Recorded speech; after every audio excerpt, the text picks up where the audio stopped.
guys, welcome to our channel Learn R with Pallavi. It's my first video and I will give you the introductory to R. Introduction to R language and R software. मैं आज आपको इस video में R software के बारे में और R language के जो इंट्रोडक्शन है, इंट्रोडक्टरी है उसके बारे में आपको बताऊंगी। Firstly I wants to tell you about the history of R. सबसे पहले मैं आपको आर की हिस्ट्री बताऊंगी कि किसने आर को डेवलप किया, कब इसको डेवलप किया गया, इसका फर्स्ट वर्जन कब आया, कहाँ इसको डेवलप किया गया, इसकी क्यों नीड पड़ी, ये सब मैं आपको बताऊंगी। R is a programming language and a software environment for statistical analysis. ये क्या है कि आर एक प्रोग्रामिंग लैंग्वेज है, एक सॉफ्टवेयर एनवायरनमेंट है फॉर स्टैटिस्टिकल एनालिसिस के लिए। स्टैटिस्टिकल एनालिसिस, ये स्टैटिस्टिकल एनालिसिस में हमारे पास क्या होते जा रहा है आजकल डाटा जो है billions of file, day to day billions of files develop होती जा रही हैं, क्रिएट होती जा रही हैं। इस वजह से उस इतने ह्यूज अमाउंट ऑफ डाटा को अच्छे से ऑर्गेनाइज करने के लिए, उसको अच्छे से उसकी कॉम्प्लेक्सिटी को रिड्यूस करने के लिए न्यू सॉफ्टवेयर्स आते जा रहे हैं और उन्हीं सॉफ्टवेयर्स में से एक सॉफ्टवेयर है R software. It was created, इसको किसने क्रिएट करा? इट वॉज क्रिएटेड बाय रोसाखा and Robert Gentleman in New Zealand. Then उसके बाद इसका फर्स्ट अपीयरेंस कब हुई? आर जो लैंग्वेज है उसकी फर्स्ट अपीयरेंस कब हुई? इन 1993 में इसकी फर्स्ट अपीयरेंस हुई। देन उसके बाद तो है some important points about R software के बारे में। कुछ इम्पोर्टेंट पॉइंट्स क्या है? आर एक फर्स्ट थिंग कि आर एक ओपन सोर्स प्रोग्रामिंग लैंग्वेज है। ओपन सोर्स मीन्स क्या होता है? ओपन सोर्स मीन्स कोई भी यूजर इसको इजीली यूज कर पाएगा। इस सॉफ्टवेयर के ऊपर कोई फाउंडेशन नहीं है। ये एक फ्री ऑफ कॉस्ट सॉफ्टवेयर है जिसकी वजह से huge amount of users, large amount of users इसको अपनी डे टू डे लाइफ में यूज करते हैं। नए नए सॉफ्टवेयर डेवलप करने के लिए, डाटा में से मीनिंगफुल इंसाइट्स को निकालने के लिए वो इस सॉफ्टवेयर का यूज करते हैं। Then R software generally comes with command line interface. जो आर सॉफ्टवेयर है वो कमांड लाइन इंटरफेस के साथ आता है। मतलब इसमें हमें कमांड्स डालनी होती है, हमें अपनी कमांड्स को रन करना होता है आर कंसोल में। आर स्क्रिप्ट, आर कंसोल, इन सब चीज़ों के बारे में, मतलब आर स्टूडियो के बारे में मैं आपको नेक्स्ट वीडियो में बताऊंगी, बट इस वीडियो में मैं आपको आर का इंट्रोडक्शन दूंगी। देन उसके बाद आ जाता है R is the implementation of S programming language. जो आर है, आर से पहले एक प्रोग्रामिंग लैंग्वेज थी एस प्रोग्रामिंग लैंग्वेज, और उसी एस प्रोग्रामिंग लैंग्वेज के अंदर कुछ मॉडिफिकेशंस करके, उसकी कुछ एक्सटेंशंस बढ़ाकर किसको डेवलप किया गया? आर लैंग्वेज को डेवलप किया गया। आर का जो फर्स्ट वर्जन है वो कब रिलीज हुआ? आर का जो फर्स्ट वर्जन था वो 1995 में रिलीज किया गया था। देन उसके बाद तो अवेलेबल जो आर सॉफ्टवेयर है वो अवेलेबल है अक्रॉस वाइडली यूज प्लेटफॉर्म्स, यानी हर प्लेटफॉर्म पे ये इजीली अवेलेबल है। इस पर कोई बाउंडेशन नहीं है कि ये ऑपरेटिंग सिस्टम इसको सपोर्ट नहीं करेगा या फिर वो ऑपरेटिंग सिस्टम विंडो नहीं करेगा, लिनक्स नहीं करेगा, ऐसा कुछ नहीं है। ये सभी ऑपरेटिंग सिस्टम पर वाइडली अवेलेबल है, विंडोज़ पे भी, लिनक्स पे भी, मैक पे भी, मतलब जितने भी ऑपरेटिंग सिस्टम्स हैं हमारे पास सब पे ये इजीली अवेलेबल हो जाता है। देन आ जाते हैं आर सॉफ्टवेयर के पास एक वास्ट कम्युनिटी ऑफ यूजर्स हैं। इसके पास बहुत ज़्यादा लार्ज नंबर ऑफ यूजर्स क्यों है आर सॉफ्टवेयर के लिए? क्योंकि एक तो ये फ्री सॉफ्टवेयर है, और एक और चीज़ है कि इसका क्या रीज़न है कि इसको मतलब बहुत ज़्यादा यूजर्स इसको यूज़ कर रहे हैं। इसका नेक्स्ट रीज़न ये है कि आर लैंग्वेज जो है वो ऑब्जेक्ट ओरिएंटेड प्रोग्रामिंग लैंग्वेज है और फ्री सॉफ्टवेयर है। ऑब्जेक्ट ओरिएंटेड प्रोग्रामिंग लैंग्वेज का मतलब क्या है कि ये ज़्यादा, इसका जो मेन फोकस रहता है वो होता है ऑब्जेक्ट के ऊपर। ऑब्जेक्ट मीन्स कोई भी रियल वर्ल्ड एंटिटी, कोई भी रियल वर्ल्ड में से हम कोई भी एंटिटी उठा लेते हैं, उसके लिए हम इजिली सॉफ्टवेयर डेवलप कर सकते हैं by using R software, R language. Then उसके बाद आ जाता है आर प्रोग्रामिंग। वही उसके बाद इसमें ये इस पिक्चर में शो किया गया है कि किसने इसको क्रिएट, मतलब उसी हिस्ट्री को शॉर्ट में यहाँ बताया गया है कि रोसाखा ने इसको क्रिएट किया गया, रोसाखा ने इसको क्रिएट किया, रॉबर्ट जेंटलमैन ने इसको क्रिएट किया, and it was created at Auckland New Zealand. इसको न्यूजीलैंड में क्रिएट किया गया था। एंड इसका जो फर्स्ट प्रोजेक्ट आया वो 1992 में आया था, एंड इसका जो फर्स्ट वर्जन आया था वो 1995 में आया था। एंड इसका जो नेम था, named after the first name of two authors के जो फर्स्ट लेटर्स, फर्स्ट नेम्स थे, उनके थ्रू इसका नाम रखा गया था। देन नेक्स्ट आ जाता है definition of R language. R language की क्या डेफिनेशन है? आर एक प्रोग्रामिंग लैंग्वेज है। R is a programming language and a software environment for statistical analysis के लिए, मैथमेटिकल कंप्यूटेशंस के लिए। मैथ्स में जितने भी कंप्यूटेशंस हम करते हैं, चाहे हम वो मीन मीडियन, सिंपल से simple computation, mean median mode maximum minimum, ऐसे जो हम ऑब्जर्वेशंस निकालते हैं डाटा के अंदर से, तो उन सबको हम इजिली फ्यू सेकेंड्स के अंदर हम आर लैंग्वेज के थ्रू, यानी आर लैंग्वेज की हेल्प से, आर सॉफ्टवेयर की हेल्प से उस चीज़ को हम फ्यू सेकंड्स में कर सकते हैं। और इसमें आर की हेल्प से हम ग्राफिकल डाटा के ग्राफिकल रिप्रेजेंटेशन भी कर सकते हैं, जैसे ग्राफ्स क्रिएट किए जाते हैं। अब जैसे कोरोना का टाइम चल रहा है, तो हमें पता है कभी पेशेंट्स कम होते हैं, मतलब कितने पेशेंट्स रिकवर हो रही हैं, मतलब ये सब चलता जा रहा है। तो उस डाटा को कीप करने के लिए, उस डाटा में से कुछ मीनिंगफुल इंसाइट्स को निकालने के लिए ग्राफिकल रिप्रेजेंटेशंस करी, मतलब उसकी, उस डाटा की ग्राफिकल विजुअलाइजेशंस करी जाती हैं। डाटा को अच्छे से विजुअलाइज किया जाता है by using graphs, for example box plot, line plot, इस तरीके से प्लॉट्स बनाए जाते हैं। देन आता है, तो वो प्लॉट्स भी हम आर में इजीली बना सकते हैं। और ये जो सारा प्रैक्टिकल वर्क है, वो मैं अपनी नेक्स्ट वीडियोस में आपको एक्सप्लेन करूंगी। नेक्स्ट आ जाता है की points about R. R can do data manipulation, easily data manipulation कर सकता है। डाटा मैनिपुलेशन मीन्स डाटा को अपडेट करना, डाटा को अच्छे से ऑर्गेनाइज करना, ये सब वर्क हम आर की हेल्प से कर सकते हैं। देन नेक्स्ट पॉइंट है, R statistical and mathematical computing कर सकता है।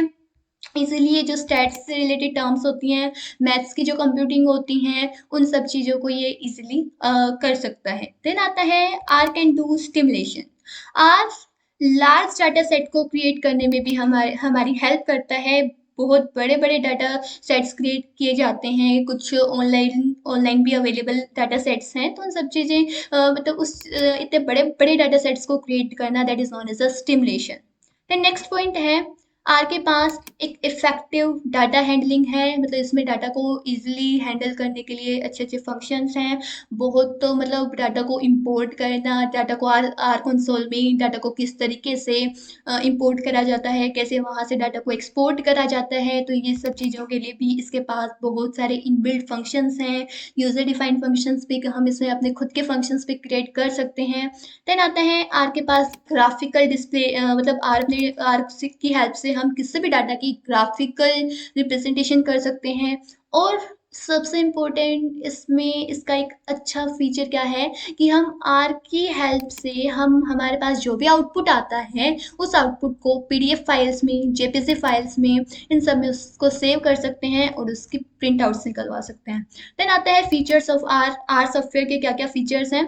फीचर में कि वही इसके पास बहुत सारी लाइब्रेरीज अवेलेबल हैं। आर की लाइब्रेरीज बहुत सारी हैं, जिसमें आर के पैकेजेस हैं, आर के फंक्शंस हैं, इनबिल्ट फंक्शंस हैं, वो सारे अवेलेबल होते हैं। कुछ इनबिल्ट डाटा प्रेजेंट है, डॉक्यूमेंटेशंस प्रेजेंट हैं। देन आता है कि आर फास्टर कैलकुलेशंस करने में भी एबल है, फास्ट कैलकुलेशन कर सकता है ये।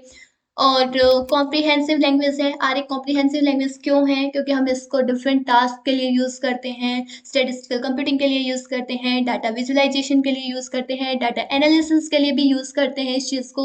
और हम software, one more important point, कि हम इसको सॉफ्टवेयर डेवलपमेंट में इसका यूज़ करते हैं। देन आर एक ओपन सोर्स है, इसको कोई भी यूज़र इजिली यूज़ कर सकता है, कोई फाउंडेशन नहीं है, इजिली ये डाटा को हैंडल कर सकता है। देन आता है, उन्हीं फीचर्स को यहाँ पर एक्सप्लेन कर रखा है वन बाय वन, कि आर एक ओपन सोर्स सॉफ्टवेयर है, it is free of cost, ये फ्री ऑफ कॉस्ट है। देन नेक्स्ट पॉइंट, कि आर के पास स्ट्रॉन्ग ग्राफिकल कैपेबिलिटीज है। R can produce statistical graphs produce कर सकता है, क्वालिटी विजुअलाइजेशन प्रोड्यूस हो सकती है यहाँ से। डाटा को विजुअलाइज करने के लिए इसके पास बहुत सारे अलग अलग प्लॉट शो करता है ये, बार प्लॉट, जैसे bar plot, box plot, line chart, histogram, इस तरीके के प्लॉट्स को ये इतना अच्छे से अट्रैक्टिव वे में रिप्रेजेंट करता है, ताकि कोई भी यूजर उसमें से अपने डाटा की मीनिंगफुल इंसाइट्स को वहां से निकाल सके। देन आता है डाटा विजुअलाइजेशन। यहाँ पर ये एक पिक के थ्रू यहाँ शो कर रखा है, इमेज के थ्रू शो कर रखा है, कि डाटा विजुअलाइजेशन, जैसे यहाँ पर ये स्कैटर प्लॉट है, बहुत सारा डाटा है, उसका स्कैटर प्लॉट किया गया है, मतलब पॉइंट्स की फॉर्म में उसको यहाँ पे प्लॉट किया गया है। देन आता है, आर के पास हाईली एक्टिव कम्युनिटी है। विच मीन्स आर एक ओपन सोर्स होने की वजह से हर कोई इसको यूज़ करना प्रेफर कर रहा है, तो इसके ग्रोइंग नंबर ऑफ यूज़र्स मतलब इसके यूजर्स बढ़ते जा रहे हैं ड्यू टू दिस फीचर, क्योंकि ये एक ओपन सोर्स है। देन आते हैं इसके पास लार्ज नंबर ऑफ पैकेजेस हैं। पैकेजेस मीन्स पैकेज का मतलब होता है कि इसके अंदर बहुत सारे मतलब functions, inbuilt functions, inbuilt data, बहुत सारी चीज़ें प्रेजेंट होती हैं जिसके थ्रू हम डाटा के ऊपर डाटा डाटा को मैनिपुलेशन, डाटा को ऑर्गेनाइज कर सकते हैं अच्छे से। अब देन उसके बाद तो इसके पास 10,000 से भी ज़्यादा पैकेजेस अवेलेबल हैं। एक वर्ड आता है क्रेन, जिसका मीनिंग होता है कॉम्प्रिहेंसिव आर आर्किव नेटवर्क, यानी इसके पास मतलब एक ऐसी लाइब्रेरी अवेलेबल है जिसमें 10,000 से भी ज़्यादा क्या है पैकेजेस अवेलेबल है। अब पैकेज को कैसे इंस्टॉल करना होता है, कैसे उसको लाइब्रेरी में लोड करना होता है, किसी भी पैकेज को कैसे यूज़ में लाया जाता है, वो मैं अपनी नेक्स्ट वीडियोस में बताऊंगी। इसमें मैं आपको प्रैक्टिकल करके दिखाऊंगी, प्रैक्टिकली मैं आपको बताऊंगी कि ये सारा वर्क जो होता है मतलब किस तरीके से आपको धीरे धीरे समझ आएगा कि किस तरीके से आर को हम अपने डेली लाइफ में किस तरीके से यूज़ कर सकते हैं, मेनली स्टैटिस्टिकल और मैथमेटिकल कंप्यूटेशंस में।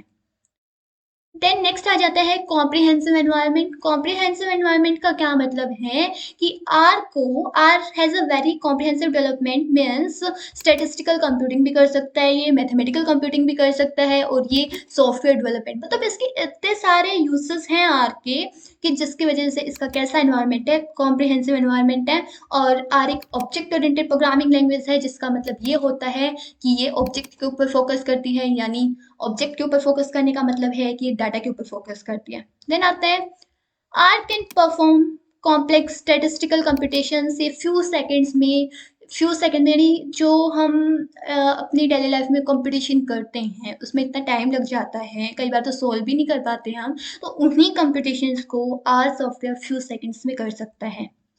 देन आता है आर का इंटरफेस विद डाटाबेस के साथ। अब हम कह रहे हैं कि आर में हम डाटा के साथ डील करेंगे, डाटा के साथ डील करेंगे तो वो डाटा कहीं तो अवेलेबल होना चाहिए ना। तो वो डाटा कहाँ अवेलेबल होता है, वो डाटा अवेलेबल होता है डाटाबेसेस में। फॉर एग्जांपल ये तो सबने सुन रखा होगा एसक्यूएल, स्ट्रक्चर्ड क्वेरी लैंग्वेज, मतलब एक डाटाबेस, ओरेकल, ये सब। देन आ जाता है data variety. R can handle a variety of structured unstructured data, यानी ये सभी टाइप के डाटा को हैंडल कर सकता है, स्ट्रक्चर्ड डाटा को भी और अनस्ट्रक्चर्ड डाटा को भी ये हैंडल करने में एबल है।